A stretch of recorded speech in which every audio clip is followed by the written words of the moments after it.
Dear Guruji, we're so honored to be here today. Thank you. I'm glad. Can you tell us the truth about the dairy industry? A lot of Indians might not know what's going on. And for the ones that do know that's going on, they usually respond by saying, well, Lord Krishna had milk, or it's our tradition, or we have to do abhishek, it's in the culture, things like that. Could you explain? See, even if one is not in possession of facts, there are a few basic rules of thumb. Let's say I have this, right? And it yields me money. And who am I? I am the usual, normal, average, greedy person. That's how we all are since birth. And if this is yielding me money and comforts and whatever, will I go first thing? Secondly, what all will I do to extract more money from it? Thirdly, will I not want more and more of such money spinners? So I may not know what we do with the buffalo or the cow in the factual sense. I might not know what is happening exactly inside that dairy or that farm. But don't I know how man is? I may not know the facts of the dairy industry, but do I not know the facts of our inner self? We are greedy people. And if an animal can give me something that gives me money, I'll do anything to extract more and more of that stuff from that animal, which happens to be a female mammal. No? Yes. So I'll do everything to get more milk, which means I have to keep her constantly pregnant, which means I have to artificially inseminate her. And I don't need to have video evidence for that. I probably don't even need to visit the dairy to see whether it is actually happening. It is bound to happen because that's the way we are. And we are the ones who run that dairy. So how is it possible that when we are corrupt and greedy and exploitative in all aspects, all walks of life, at all times, we'll just spare the poor animal? We don't spare our relatives, we don't spare our own family, we don't spare our own selves. Why will we spare the animal? So you can just, using your own example, extrapolate what we would be doing to the cow or the buffalo or the goat or to the hen, and you won't be wrong, provided you are extrapolating with some honesty. Why will you want to forget compassion, even basic mercy to the animal, if extending mercy reduces the productivity of that animal resource? Even at the time of slaughter, you will slaughter the animal in the worst possible way, provided that worst possible way is financially beneficial to you. Is that not so? And I don't even need evidence to corroborate what I'm saying, though plenty of evidence is already available. And it's not confidential. You just have to Google or search for videos and you will get it. So if giving an animal painless death requires an additional 2 minutes, why will I spend even those additional 2 minutes even in the moment of slaughter? So it's obvious what we are doing to the animal, and they don't have a voice, so they won't never come out on their own to narrate their story, right? A lot of people think we have a cow in the backyard, or these cows are being respected, or it's a goshala. The calf is getting some milk, it's okay. A lot of people are talking about this A2 milk. Can you elaborate a little bit on that? You see, it does not matter what the name of that particular species is. it's obvious it's not the human species, right? Is there any other species that consumes the milk of anybody other than its own mother, and that too for a limited period of time? First question, a very basic question. Any species that consumes, any mammalian species that consumes the milk of anybody other than its own mother, that too for a very limited period of time. Secondly, is goat milk useful to, let's say, a tiger cub? Can you raise a tiger cub on goat milk? No. And the tiger, being the tiger, has all the prowess to subdue the goat and consume her milk. Does the tiger do that? Even the tiger knows that it's nonsensical to even attempt. No? Then how can the milk of one species be useful to the kids of another species? The buffalo milk is constituted to bring up a huge, mindless buffalo weighing 500 or 800 kilograms.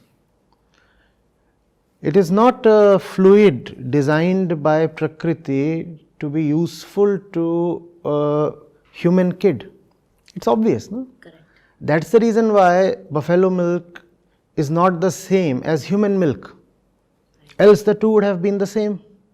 Which means human milk is for human babies and buffalo milk or cow milk is for their own calves.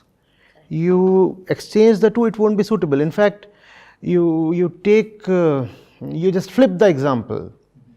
If you give human milk to a tiger cub or to a goat kid, it won't be beneficial.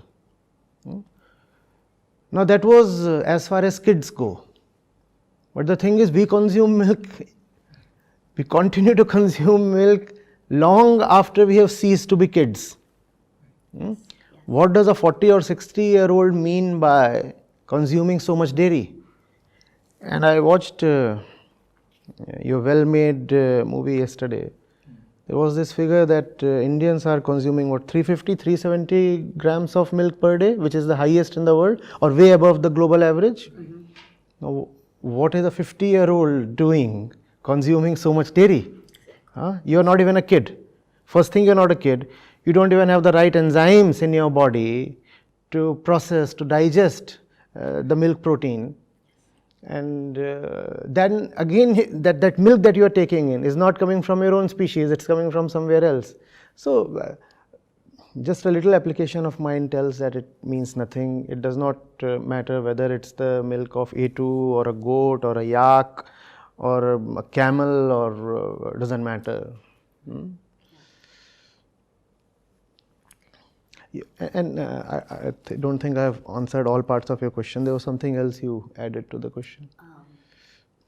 No, it's clear. I think you covered it. You covered it, yeah. Okay. You said something about Lord Krishna? Yes. Oh, yes. A lot of people will make excuses for the ones that do know there's cruelty in milk, but they'll say, well, Lord Krishna had it, or it's tradition, or please, you have to understand. Yeah. Lord Krishna consuming milk in his childhood, only in his childhood.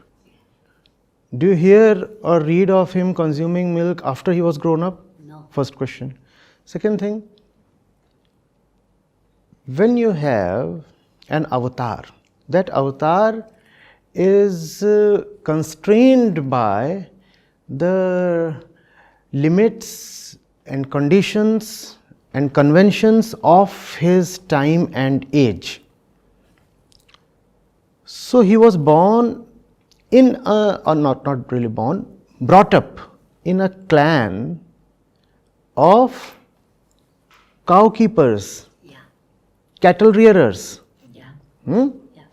That was the profession that entire neighborhood was following, right? Yes. And Balkrishna is just a little baby. He will do what the entire surrounding is doing, and he will wear what everybody else is wearing. So saying that little Krishna used to drink milk. It's just like saying that little Krishna used to wear the costumes of his time.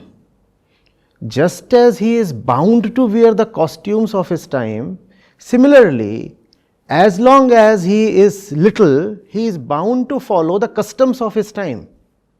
We are talking about avatar. We are not talking about Atma or Brahm or Satya here. And all the avatars are definitely limited by the conditions of their time. It is believed that you take birth, Sambhavami Yuge Yuge, you take birth in a particular milieu. And if you are taking birth in a particular milieu, of course you don't expect Krishna to walk around in Western formals. He will wear what they did, his parents and relatives and the entire area, and he'll speak the language that they spoke. Just as he would speak the language as was spoken by the people of his time, similarly, as long as he is young, he will follow the customs of the people of his time, because the avatar is not supposed to be perfect in the first place. The avatar is not Purna Satya. The avatar is not even supposed to be the perfect truth. Since the avatar is embodied, the avatar has come to be born, so he is supposed to have the bearings, attributes, characteristics of his particular time and age, right? No, that is the reason. Now, does he play the violin? He plays the flute. Why the flute and why not the violin? Does he speak French? No. He speaks the language of that place and time. Now, why doesn't he speak French? Because he was born at a place where there was no French. He was born at a place where there was no violin. If an avatar today takes birth in France, he will probably play the piano and speak French. So these are time-bound attributes. These are not to be taken as timeless. These depend on the time in which the avatar was born. That's the reason why different avatars show different characteristics. Now, truth is one. Then why are the characteristics of the different avatars so much at variance with each other? Somebody is very composed, somebody talks in one way, somebody wears one kind of attire, somebody is carrying around in another way. Why are such variations seen? Because those are the variations of the time and place of their birth, Desh Kal. They are not variations in the truth. Now, what depended on a certain time and place must be left to that time and place. What is it that must be carried forward? That which is timeless. Eating habits, sartorial habits, linguistic preferences, where do all these come from? They come from that geography and that age, right? And geography and age are not timeless. They are limited. Such habits, such characteristics belong only to that period and must not be carried forward to the coming centuries. What is it then that must be carried forward to the coming centuries up to time eternity? The Bhagavad Gita. Because in that you have something which time can never besmear or blemish. The Bhagavad Gita alone is timeless in the entire narrative of Sri Krishna. All else is time bound, and that which is time bound has very little utility. When we go to the scriptures, when we look at our honored avatars, so when we look at our avatars, we look at them to have a glimpse of that which time can never touch. We do not look at them in a historical sense. We do not look at them to follow the things that they did at that point in history, in time. We do not look at them because we want to emulate what was happening in the 10th century BC. The 10th century BC is gone. However, the Bhagavad Gita shall never turn stale. And it is to Gita that we offer our love, our respect, our salutations. All else is just time and place. And what is there at one point in time shall be turned useless by another point in time. Time is just the flow of Prakriti, right? And that exactly is the message of Bhagavad Gita. Now, at what place is it mentioned in Bhagavad Gita that to follow the teachings of Krishna you have to be a dairy consumer? So, Arjun is unwilling to fight. Arjun does not know his dharma. And Krishna tells him, Arjun, have some lassi. Is that how the Bhagavad Gita proceeds? Is there any mention of dairy in the Gita? So when you look at Krishna, please look for the essential. That would be the only respect that you can offer to Sri Krishna. All else is just time-bound dramatics. It fades away very quickly. No point trying to hold on to it. You cannot stop the flow of time. But definitely, you can bow your head down in front of that which is timeless. And that should be our attempt. Can you explain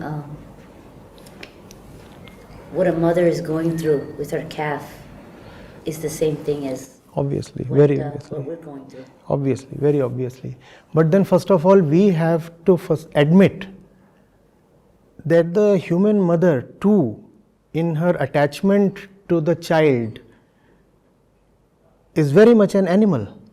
We don't admit that. We believe that the human mother and the cow are separate beings. They are not. Because attachment is very much an animalistic quality. What happens is we treat the mother's relationship with the kid as love. Don't we say that? The mother's love for the child. The moment you say mother's love for the child, you have artificially raised that animalistic relationship to a conscious level. Because attachment is animalistic, love is conscious. The fact is that even the human mother is just attached to the child. Why? Because even the human mother is an animal. And similarly, the cow or the buffalo or the goat is attached to her child. Now, when you admit that human beings too are just animals, now you see that the human mother is just the same as the cow. And if you treat with great respect the relation between the human mother and her baby, then how can you treat with disrespect the relationship between the cow and the calf? Are you getting it? As long as you do not see that the woman equals the animal equals the cow. How are the woman and the cow same? How are the woman and the cow same? Because they both are animals, right? But if you admit that they both are animals, you will have to substitute the word love with attachment. Because animals can have attachment but no love. Instead, we want to call the relationship between the human mother and the child as love. You want to call that love, therefore you will not admit that the human mother too is an animal. Therefore, you will be forced to declare that the human mother and the cow are different. The cow is an animal, the human mother is divine. Now, this is a bad, false and artificial division. It is imaginary, it does not exist. Man and animal are normally one. They become different only when man walks on the spiritual path and raises his consciousness. Otherwise, man and animal are just one. And if man and animal are just one, my argument is, have the same standards for them. If you treat the relationship between a human mother and her kid with so much respect, we have so many songs in adulation of Ma's Mamta. Then why separate the poor cow from her calf and milk her and make fancy statements like the calf cannot digest so much milk and therefore we are doing the cow a favor by taking away the extra milk. All kinds of extraordinary arguments are made. By milking the cow we are doing her a favor because the calf will die if it takes so much of milk. So Prakriti has gone totally wrong. Prakriti has filled up the cow's udders with extra milk for the benefit of mankind.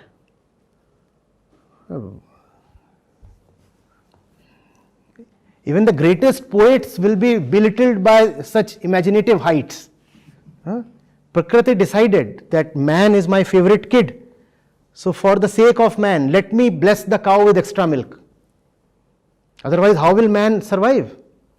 Man is such a little baby that he needs to have milk even if he is 80 years of age. Even at age 80, what you are doing is milk, milk, milk. And that is so symbolically powerful, no? The fact is, even at the age of 80, most of us are like 3 months old. Therefore, we need milk. Mental age is not more than 3 months. So, you need milk. Otherwise, is it not so absurd? You are 80 years old and you are consuming a baby's diet, milk. What kind of... We could have laughed over it. It's just that it is very violent. We cannot laugh over it.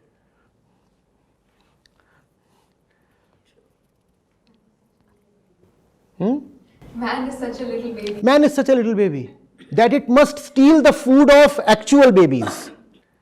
We are such babies that we must steal the food of actual babies. Perfect. Thank you so much.